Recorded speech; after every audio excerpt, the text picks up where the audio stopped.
The Democrats are still over a year away from picking who they will send into the ring with President Trump.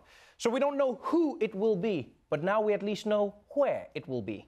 Well, here it is. Democrats have picked officially Milwaukee for the site of their 2020 presidential nominating center. DNC Chair Tom Perez selecting the city over Houston and Miami. Yes, the Democrats have officially picked Wisconsin to host their 2020 convention. And it makes sense. They couldn't have gone to the other options, Houston or Miami, in the summer because Bernie does not do well in humidity. Now, the speculation is that the Democrats picked Wisconsin to make up for the fact that in 2016, Hillary Clinton never campaigned there. Yeah, she just totally took it for granted. You know, she basically treated Wisconsin the same way I treated my English exams in high school. I was like, I speak English. I don't need to study it. And then I got it and I was like, semicolon. I guess that's when a comma has sex with a period.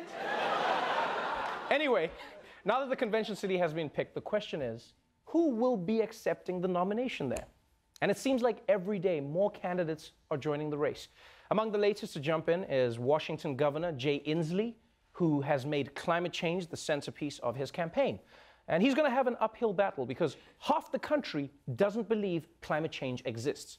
And 100% of the country doesn't believe Jay Inslee exists. Yeah, even his wife is like, I've never heard of this guy. Also joining in the race is John Hickenlooper. Yes, he's the former governor of Colorado with a name that sounds like a disease you got on the Oregon Trail. It's either that or the name of a local restaurant where all the waiters have those vests with buttons on them. You know, it's just like, welcome to Hickenlooper's. Our special today is the Hickenlooper Chicken Chalupa. Tastes like dirt, but it's fun to order.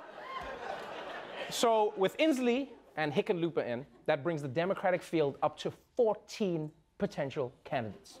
Yeah, just look at all those faces. Look at all those faces. There are too many candidates, people. The Democrats are like the Marvel universe. It just keeps getting bigger and bigger. We need Thanos to come in and just snap a few of these guys away. Hickenlooper, get out of here. Hickenlooper, go, go.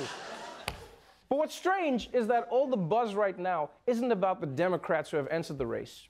All the news is about the big names still sitting on the sidelines, right? Names like Beto O'Rourke, who is quickly becoming a Texas-sized tease.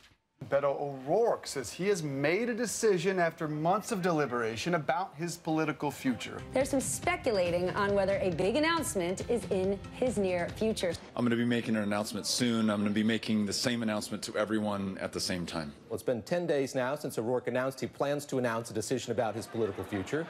Are you being serious? First, Beto said he's thinking about announcing, and now he's announced that he'll make an announcement about his running. If this is how he runs his campaign, what is he going to be like as president, huh? My fellow Americans, I've decided which country we're going to declare war on, and I'll tell you who it is right after this. And also, Beto, you don't need to build up the suspense, okay? We know you're going to run for president. This is like Groot building up a big announcement. We know what you're going to say. You are Groot. We know. While Beto is leading America on, there's another big-name Democrat who's giving America red, white, and blue balls. Joe Biden. Sources close to Biden tell NBC News that he may decide, possibly as early as this week, whether he will officially get in the race. His advisors are preparing for a potential April launch if they get the green light. I have not made the final decision, but don't be surprised. Former Vice President Joe Biden leads the pack, even though he's technically not part of it yet. That is insane. Joe Biden is winning a race that he's not even in. That is such a boost for his ego, and also super insulting for all the people who are running. Yeah. Because, like, people nobody cares about, like poor John Hyperloop or whatever I said his name is. Because this whole thing must feel like the middle school dance all over again, right? All the girls are waiting on Joe, who said he's thinking about maybe coming to the dance. Girls like, I can't wait to dance with Joe because he's my favorite. And it's like, oh, hi, ladies, I'm actually here right now. It's like, oh, good, Hickenlooper. Can you text Joe and ask him if he's coming? And honestly, it's amazing that a guy who has already run for president twice and bombed is now leading the race. If you ask me, it's probably because he's been standing next to Obama for 8 years, and now he has that good president smell, yeah? Yeah. It's that good BO. That's what that is. In fact, I bet Joe Biden could win an election just based on this idea. He'll be at campaign rallies holding up his phone like, vote for me because I've got Obama's number on this phone. I can call him right now. But we don't know if he'll run. We don't know. So with just 602 days until the presidential election, Joe Biden and Beto O'Rourke are taking their sweet time deciding. And here's the thing, I wouldn't mind so much if they were being quiet about it. Because right now, you guys are just being a tease, right? America, these are the things that I would do for you if I were running. If I were running. Like, can you imagine if R&B singers were as non-committal as Beto and Biden?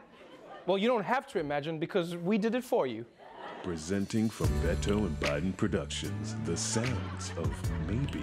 This album has all your favorite R&B songs, including 50% Chance of Love, Let's Consider Getting It On, and the hit I Might Love You All Night Long. I might love you all night long, but I'm still weighing my options, baby. So act now and order this CD today. But just a heads up, we might not make it.